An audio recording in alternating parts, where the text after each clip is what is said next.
Hi, I'm Kara Brenneman, and I will be talking about Nadia's paper, which is entitled The Greek Debt Crisis in the European Union.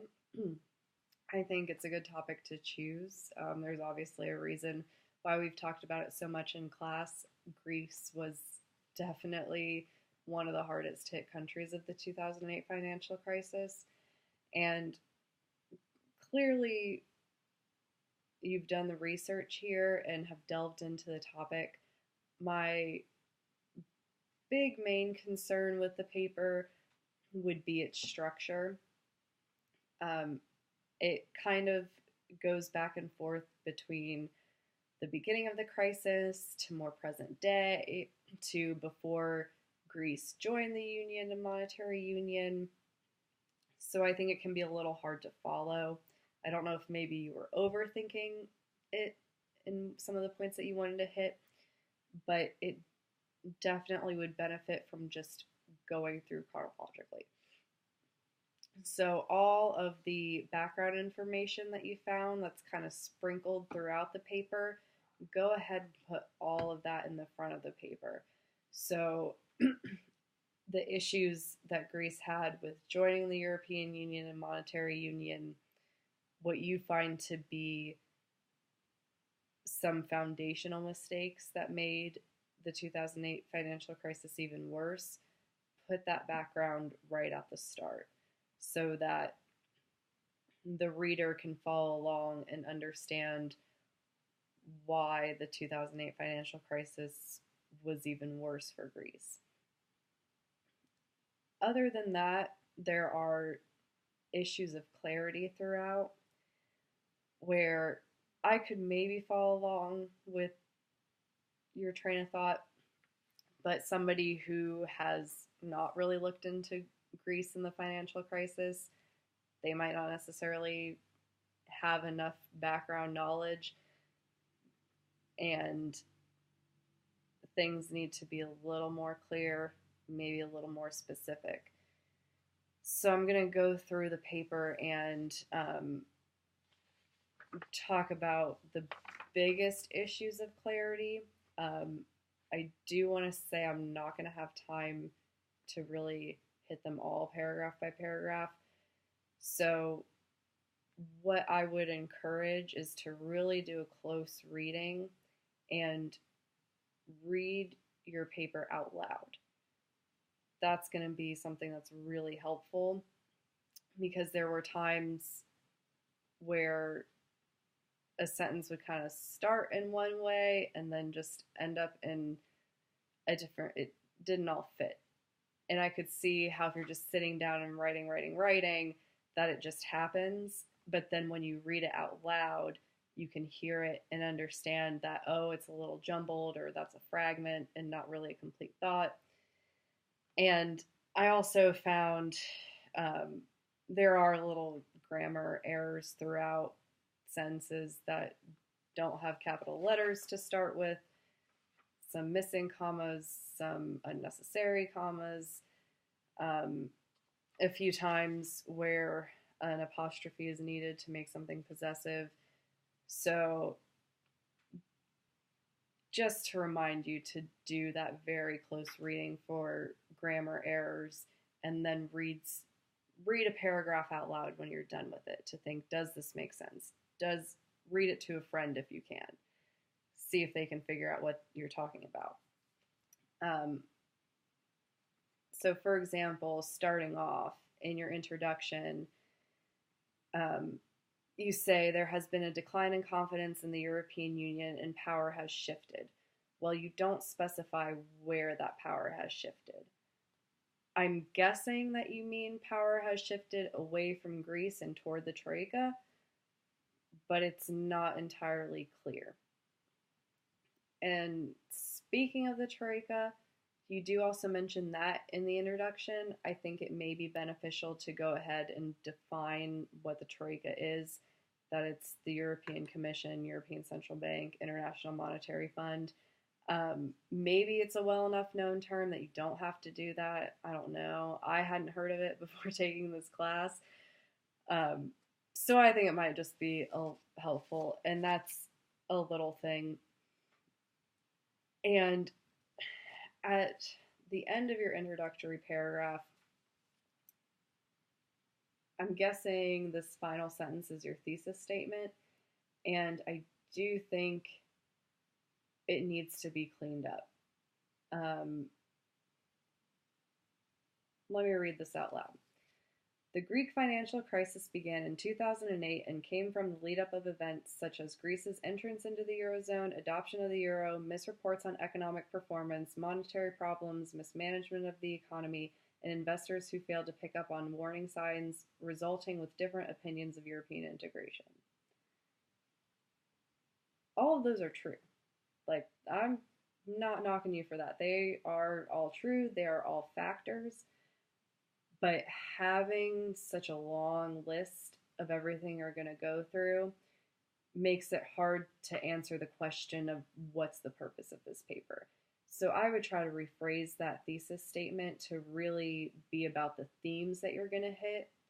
So you're going to talk about the problems with Greece joining the European Union and monetary union to start with, and how that laid the foundation for the crisis being worse. And you're going to talk about the crisis itself and the bailouts. And then you're going to talk about how the crisis and those, especially austerity policies, affected opinion. That's the other thing that could use some clarity. Different opinions of European integration. Are you saying that the public is starting to challenge European integration as a concept, that Europe should not integrate? Or just that it should be integrated in a different way?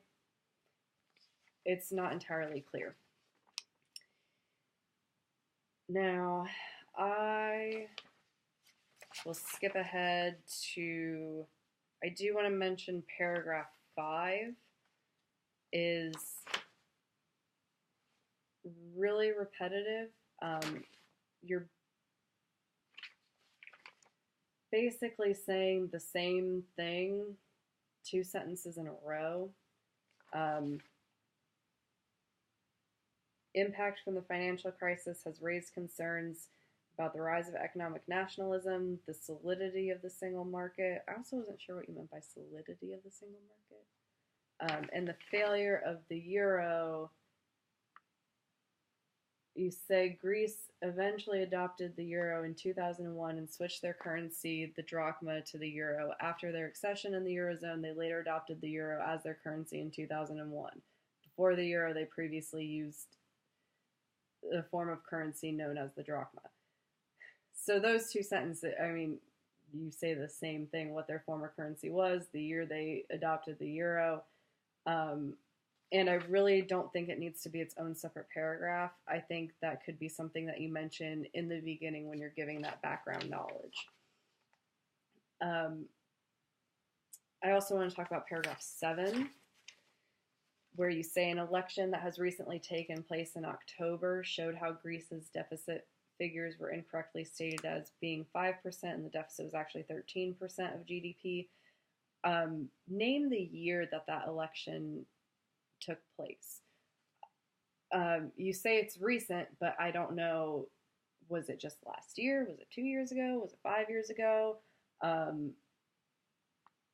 It would help to know what year that election was, and maybe clarify that, was it the newly elected government that got in there and then saw the real figures and admitted, hey, we lied about our financial I don't know.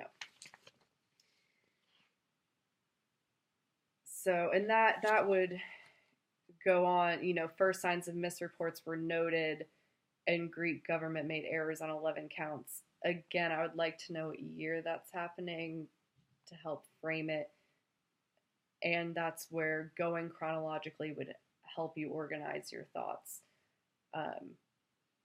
And then in the next paragraph, paragraph 8, I was also confused by this sentence saying European Union Council leaders have decided not to provide assistance to Greece, taking into consideration the way that the crisis arose because of false data and fiscal irresponsibility. well, I'm not sure how you can say that Greece was not provided assistance when they have gotten assistance. So I'm not sure what you meant by that because Greece has had, what, three bailout agreements now? So they have decided to assist Greece. Um,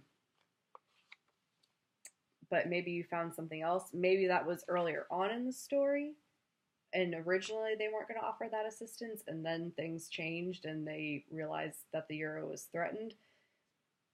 So, again, that goes back to structuring chronologically and adding clarity. Those are the themes of my criticism.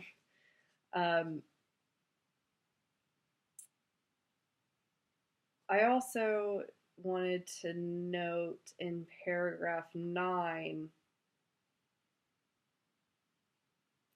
that you say the ECB did not have a system with only one government and fiscal policy, but instead it could make decisions about monetary policy for the whole Eurozone. And that's true, but I would add the detail that really the European Central Bank can't just pick any monetary policy at once. It was designed to only focus on price stability and inflation. They were not meant to be lending money. They weren't meant to really account for economic growth or unemployment. It was just inflation and price stability. And that's all Germany wanted, and so that's all the central bank was set up to be. And that obviously caused problems for the response to this financial crisis. And then in paragraph 10, towards the end, you say there are many events shown throughout the years after the start of the Greek financial crisis, and the crisis highlighted serious weaknesses in the common monetary policy. So again, this is just something that needs a little more clarity. What events are you talking about, and what events did those show? Or what did those events show? There are many events shown throughout the years. I'm not sure what events you were talking about, and I'm not sure what those events showed. And then for highlighting the weaknesses, go ahead and talk about those weaknesses. Like I just mentioned, the fact that the ECB only focused on inflation, that's maybe a weakness of the monetary policy, of the common monetary policy.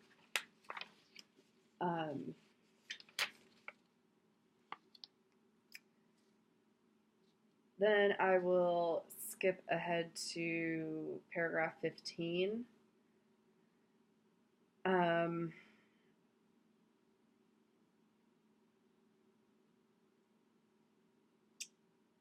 In the second sentence is really not a complete sentence. So, increase of distrust among citizens in the European Union.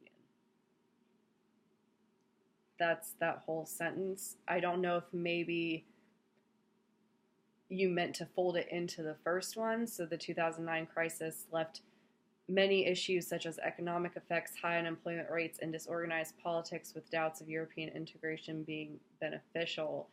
So maybe you meant to say that those economic effects caused an increase of the distrust among citizens and led to doubts of integration being beneficial.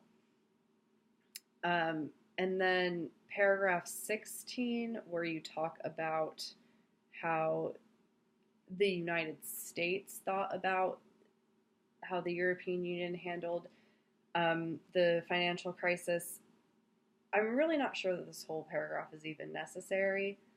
I think there is enough other material that you can just keep it focused on Greece and what Greece experienced, and you don't really have to talk about the United States' attitudes toward all of it. You can if you want. I just wasn't really sure about it. And then paragraph 7, the next, did I say that was 16? I might have said the number wrong. But paragraph 17, again, you have the repetitive issue where um, you talk about the size of the European Union, that's 30 countries and 500 million people. You say that same statistic 2 sentences in a row. So you can cut it out of one of those sentences. And paragraph 18, I was unsure about that opening sentence, what you meant by it. The situation the European Union is facing today has deep roots connected to integration methods that influenced sovereign debt shown in Greece. I'm not sure how integration methods had effect on Greek sovereign debt. And then at the end, you say, even though the European Union has failures, it is hard to disprove the single market program. Do you mean disprove the benefits of the single market program?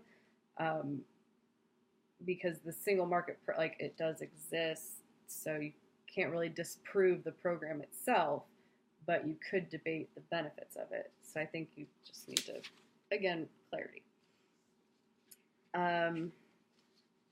Let's see. One small note in paragraph 20, in your second sentence, you mentioned that countries such as Ireland and Portugal are much healthier. You're not getting into Ireland and Portugal. Again, that's something that can be cut. You can keep it focused on Greece. And then also in that same paragraph, you end it by talking about how overall, with the help from international forces, Greece has made progress in improving its stability and carrying out necessary fiscal adjustments. And you make it sound like Greece is recovering, but prior to that, there are some pretty dire statistics that you detail about Greece. 25% unemployment, 30% living in poverty, 1 in 5 aren't able to buy food, and yet you say the economy is starting to increase. So I would maybe back that up with some sources, because it seems like, with what you just told us, it seems like Greece is still pretty well in crisis.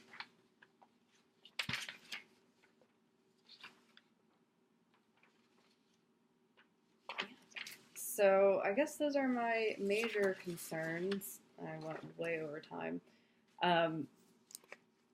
So little things of clarity, I would say restructure the paper, and then again do a close reading for small grammatical errors, because I did catch some of those. And then my biggest piece of advice would be, when you write a paragraph, read it out loud. And then that will help you realize, oh, I wasn't totally clear on that. I need to expand on this point, or I need to clarify what I'm saying when I talk about this. But I think the starting point would be to restructure it and go chronologically, and that will really help get everything together and better organized.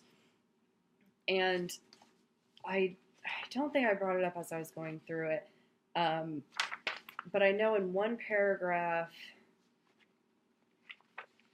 you do talk about how Greece has faced some public opposition, and I think it would be worthwhile to delve into that a little bit more. So talk about some of the protests, talk about them voting against the bailout. Use that Varoufakis book would be really helpful. So again, overall theme, structure, going chronologically would help. and then a little more clarity. And it should be good. I mean, the foundations are there for a good paper. I don't want to be too harsh or say that there's so many mistakes. Like, no, it's fine. There's just things that need a little bit of work, and that's the whole point of this. So